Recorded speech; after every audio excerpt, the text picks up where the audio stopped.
All right, so today we're going full on philosophy mode. Uh-huh. Really digging into some like big questions, Yeah. about knowledge and truth and all that jazz. Right. And specifically, we're going to be looking at how thinkers from Latin America Okay. have like wrestled with these kind of core philosophical issues. Mm-hmm. We're talking epistemology, folks. Yeah, epistemology. So basically the study of knowledge. Yeah. How do we know what we know? Exactly right. How do we even know anything at all? Whoa, hold on.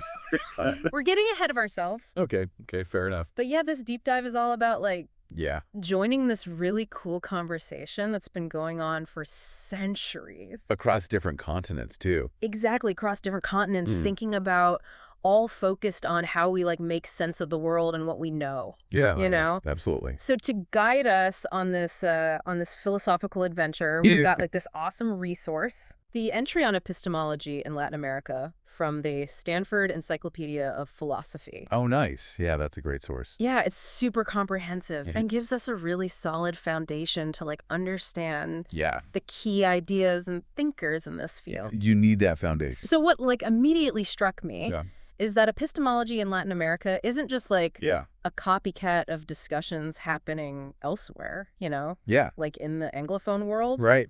It's got its own distinct vibe, wouldn't you say? Oh, absolutely. Like they're approaching the same big questions, but with a different set of like ingredients or something. That's a really great way to put it. Right. It's like using different spices in the same dish. Yeah. You get a whole new flavor profile. And, it's not just about the ingredients. Right. It's also about the cooking method. Okay, yeah. So traditionally, Latin American epistemology has often taken this historico-exegetical approach. Historico-exegetical. Now, that might sound like a mouthful, but it is a bit of a mouthful. It basically means that philosophers, they really immerse themselves in the history of philosophy, particularly the major figures of continental philosophy. Okay. Like Descartes. Yeah, Descartes. Kant. Hegel. Yeah. All the big names. Big names. It's about understanding their frameworks on knowledge first. So, like, before developing their own ideas, exactly, they really wanted to understand the history. So it's like imagine scholars like really poring over these old texts, trying to understand all the little nuances, like the subtleties of these like giant thinkers' ideas about what actually counts as knowledge. What is knowledge anyway, right? Right, but that's not the whole picture, right? Oh, no, definitely not. Things have evolved. They always do, right? Yeah, starting in the latter part of the 20th century. Okay. There's been a real shift towards more systematic and analytic approaches. Yeah, more analytical. Particularly in places like Argentina, Brazil, Mexico. Gotcha. This involved like engaging more directly with contemporary debates, using the tools of logic and analysis. Makes sense. And this shift was really marked by the emergence of journals like Critica.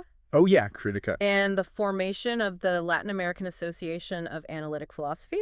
The whole association. So we have this really interesting blend engaging with like these foundational philosophical texts. Yeah, the classic. But also tackling contemporary issues with a more analytical toolkit. Makes sense. Now, one of the big themes that comes up in Latin American epistemology is skepticism. Oh, skepticism. Yeah, the question of whether we can like truly know anything. Right, can we even be certain of anything at all? And this has been a central concern. Yeah, why do you think that is? Well, I think it's a question that's been around for ages. Yeah, since like the ancient Greeks, right? Exactly. They were already wrestling with this stuff. And it's a question that like keeps coming back in different forms. It's a persistent one, for sure. So what's really interesting here is that there's this strong tradition of scholarship on skepticism in Latin America. Yeah, so they're not just like borrowing from other traditions. Exactly. They're like really digging into it themselves. Yeah. And this really took off in the 1970s with two key figures. Oswaldo Porchat Pereira in Brazil. Okay, Porchat Pereira. And Ezequiel de Olaso in Argentina. De Olaso. And they were actually close collaborators. So they were like working together? Yeah. They even organized conferences. Dedicated to skepticism. All about skepticism. Wow, that's hardcore. Yeah, they were serious about this stuff, and they each brought their own unique perspective. Right. It's not like they were just clones of each other. No, definitely not. Two different minds. So Porchat was really drawn to Pyrrhonism.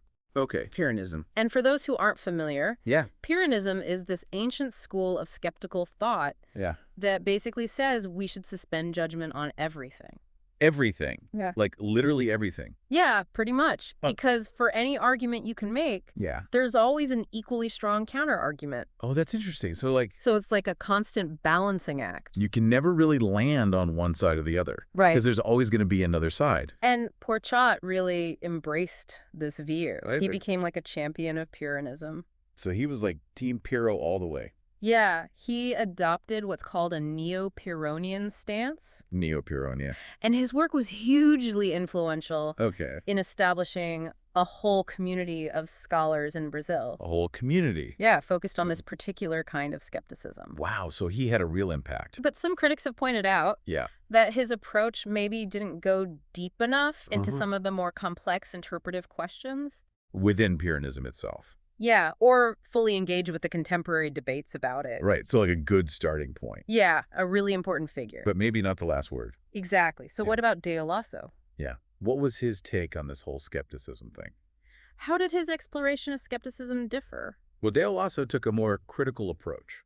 Okay, so he wasn't just like blindly accepting Pyrrhonism. No, he was definitely more cautious. And while he also examined Sextus Empiricus, Sextus Empiricus. you know the main source for Pyrrhonism? Yeah, the primary text. He also looked at how other major philosophers, Okay. like Hume and Leibniz, Oh, interesting. grappled with these skeptical arguments. So he was kind of broadening the scope. Exactly. He was looking at how skepticism played out Yeah, across different philosophical systems.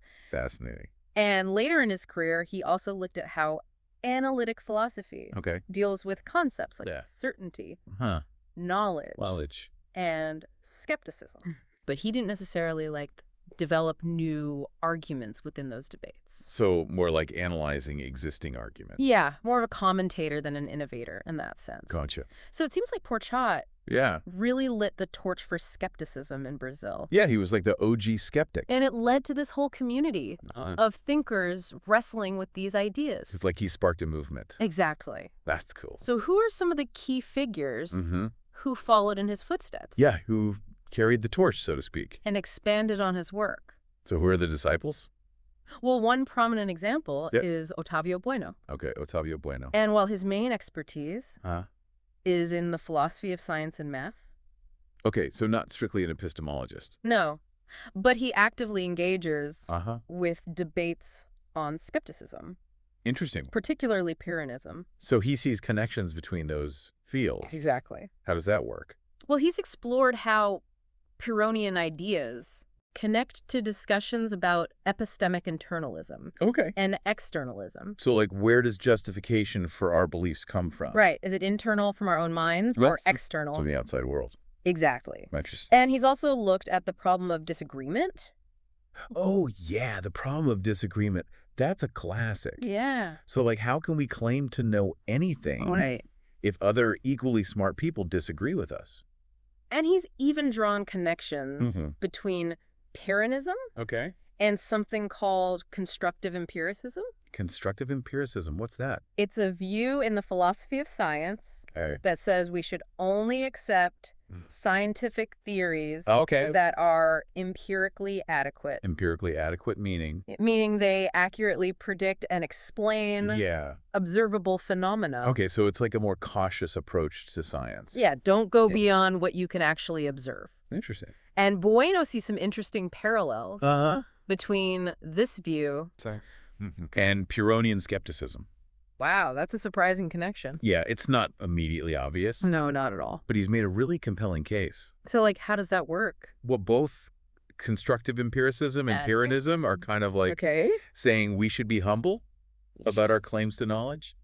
Don't get too carried away. Don't overreach. Exactly. Makes sense. So who else in Brazil has been making waves Yeah, who else is out there? in the study of skepticism? Skepticism Central. Well, there's Plinio Junqueira Smith. Plinio Junqueira Smith. He's focused on the history of modern skepticism. Okay, so like tracing the development of skeptical thought. Yeah, and he's offered really detailed analyses Ah. of Porchat's and Barry Stroud's interpretations of Neo-Pyrrhonism. So he's really digging into the nuances of Neo-Pyrrhonism. Yeah. Interesting. Then we have Valdomiro José da Silva Filho. Valdomiro José da Silva Filho. He's investigated how skeptical arguments challenge our understanding of self-knowledge. Self-knowledge. So, Right? like, Yeah, how can we even be sure yeah. of our own thoughts and experiences? If we can't be sure of the external world, Right? can we even be sure of our own inner world? Exactly. Whoa, mind blown. And then there's Claudio Gonçalves de Almeida. Claudio Gonçalves de Almeida. He's worked on the principle of epistemic closure. Epistemic closure. Which basically says that if you know P, okay, and you know that P implies Q. P implies Q. Then you also know Q. So it's like a chain of reasoning. Yeah, if you know the premises and you know the logical connection between them, then you should know the conclusion. Right, makes sense. But De Almeida has explored how failures of this principle. So like when this principle breaks down, when the chain is broken. Might relate to Cartesian skepticism. Cartesian skepticism, the OG doubt. Yeah, the famous doubt about the external world. You know, I think therefore I am. Right. How do we know anything beyond our own minds? Classic. Okay, so moving over to Argentina. Okay, Argentina. There's also a really active group of researchers focused on skepticism. Skepticism is hot in Argentina, too. Yeah, it seems to be a popular topic. Yeah, it's a philosophical perennial. So who are some of the key players there? Okay, the Argentinian skeptics. Well, there's Eleonora Cresto. Eleonora Cresto. And we'll talk about her more later in the context of formal epistemology. So she's a multi-talented epistemologist. Yeah, she's done a lot of work. Yeah. But her early work focused on how reliabilism might answer skeptical challenges. So, like, how can we trust our beliefs? Right. If they're formed by reliable processes? And reliabilism basically says that knowledge is reliably produced true belief. So if your belief-forming process is reliable and it produces a true belief, then you have knowledge. Gotcha. Then you have knowledge. Okay, so Cresto was looking at how that might address skepticism. Exactly. Cool. Then there's Juan Comesaña. He's provided really helpful overviews of Pyrrhonian skepticism. Yeah, like a guide to Pyrrhonism. Yeah. And skepticism more generally. Or like Skepticism 101. Exactly. Cool. And he's also explored whether contemporary semantic theories. Semantic theories, so like theories of meaning. Yeah. Interesting. Contextualism.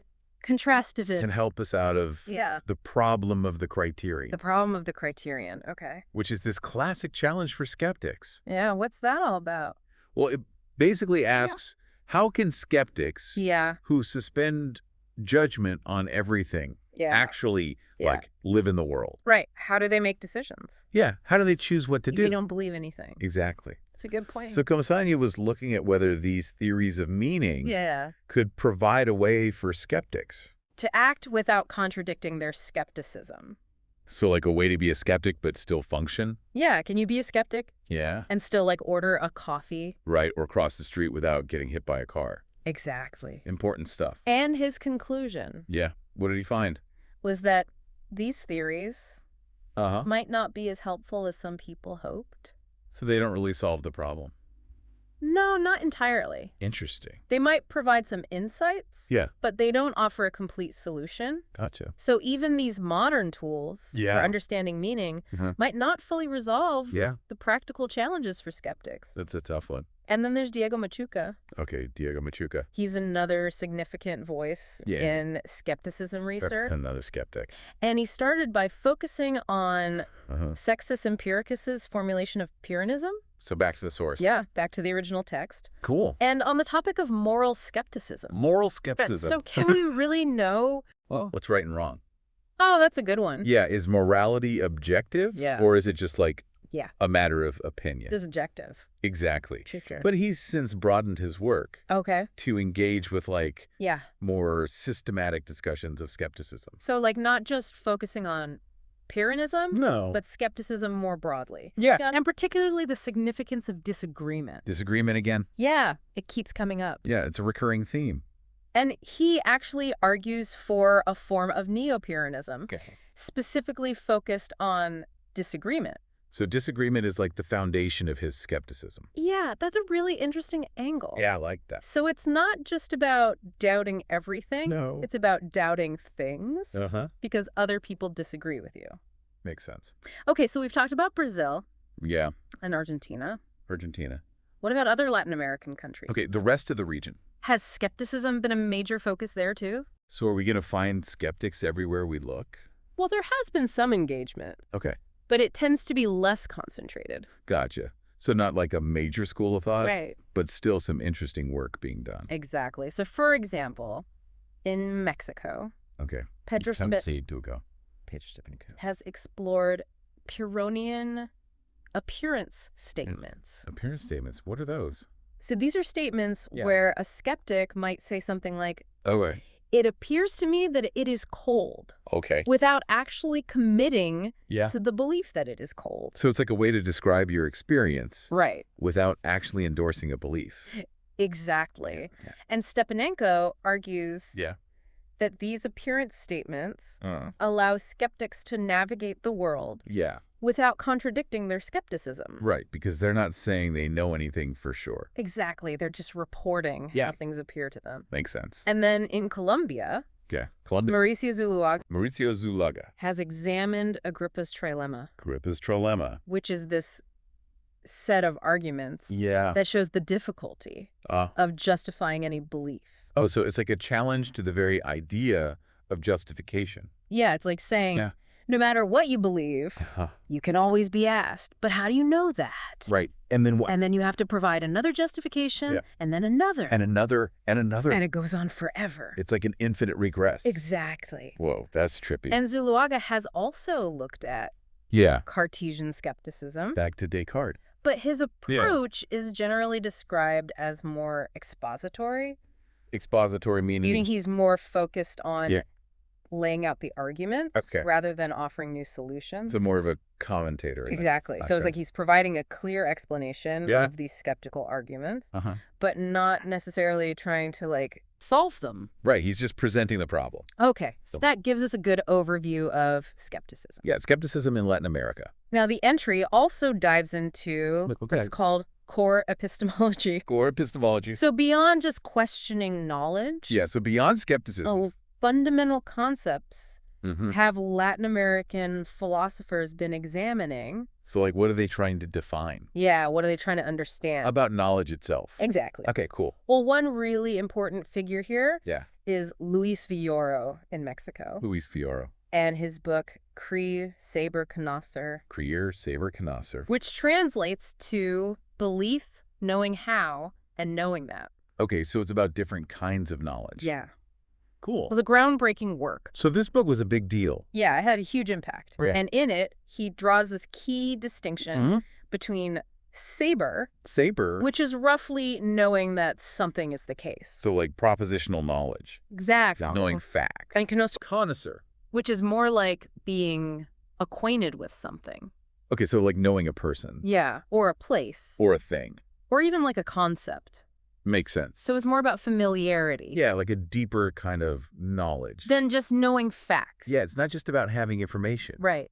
It's about having experience. Exactly. Go. And this distinction between saber and connoisseur has been really influential in Latin American epistemology. So it's a key concept. But Villoro also argued that when we want to justify our personal knowledge to others, we have to rely on propositional knowledge. So we have to translate our experience into facts? Exactly. Interesting. So like if I say, I know this person, I might have to back that up with facts about them. Like their name. Yeah, their name. Where they're from. What they do to convince someone else. Yeah, to make it believable. That I actually know them. Yeah, that I'm not just making it up. Right. Okay, that makes sense. But more controversially. Okay, here comes the controversy. Villoro also proposed a form of epistemic relativism. Epistemic relativism. Which means that what counts as a good reason to believe something. Okay, so like what justifies a belief? Yeah. Can actually vary. Vary depending on what? Depending on the community. Or group of people you're talking to. So like different cultures. Yeah, different cultures. Might have different standards of evidence. Exactly. Interesting. So what's considered a good reason in one culture might not be considered a good reason in another culture. Right. So, like, what counts as knowledge is relative to your culture. Exactly. Whoa, that's pretty radical. And this led him to argue for the fallibility of empirical knowledge. Fallibility, so, like, we can be wrong? Yeah. Even if we have what seems like good evidence. We could still be mistaken. Exactly. Okay, I see where he's going with this. Yeah. So even if we have what our community considers excellent reasons for believing something, someone in a different community might have equally good reasons to doubt it. Interesting. And that's a pretty strong stance on the limitations of our knowledge. It's like saying we can never be absolutely certain about anything. And he also had a pretty unconventional view. Okay, so not just relativism. No. But something else. On what knowledge is. Okay, so like, how did he define knowledge? Well, he actually argued that truth shouldn't be part of the definition of knowledge. What, so you can know something that's not true? Well, not exactly. Okay. His reasoning was that while our understanding of what makes a reason objectively sufficient often involves the idea of truth, it's still possible to know something that later turns out to be false. So, like, you had good reasons to believe it at the time. Yeah. But later you find out you were wrong. Exactly. Okay, so it's like your knowledge was justified at the time. Yeah, based on the available evidence. But the evidence turned out to be misleading. Exactly. So it's a really challenging idea that we could genuinely know something that isn't actually true. Right. But that's Villoro's view. It's a bold one. So how did other philosophers react? Yeah. What did they think of this? To Villoro's radical views? Was anyone convinced? Well, Guillermo Hurtado. Okay, Guillermo Hurtado offered a significant critique. So he wasn't on board? He argued that Villoro's relativism and his redefinition of knowledge stemmed from this, like, unreasonable demand that skeptics often make. So he thought Villoro was giving too much ground to the skeptics. Exactly. And this demand is the demand for an infallible, absolutely certain criterion. So like a foolproof test for knowing that you know something. And Hurtado felt that Villoro conceded too much to this skeptical demand. So he thought Villoro should have pushed back harder. Right. Gotcha. So it really shows how intertwined these debates are about skepticism and the very definition of knowledge. They're like two sides of the same coin. Exactly. Makes sense. Okay, so what other aspects of core epistemology have Latin American philosophers been exploring? So beyond Villoro. Beyond Villoro, what else is there? Well, Eleonora Cresto. Cresto again. She's back. She's everywhere. Has contributed here. Okay. By questioning some traditional views on when we could say someone knows something. So, like, when is it appropriate to say, I know that? And she draws on the work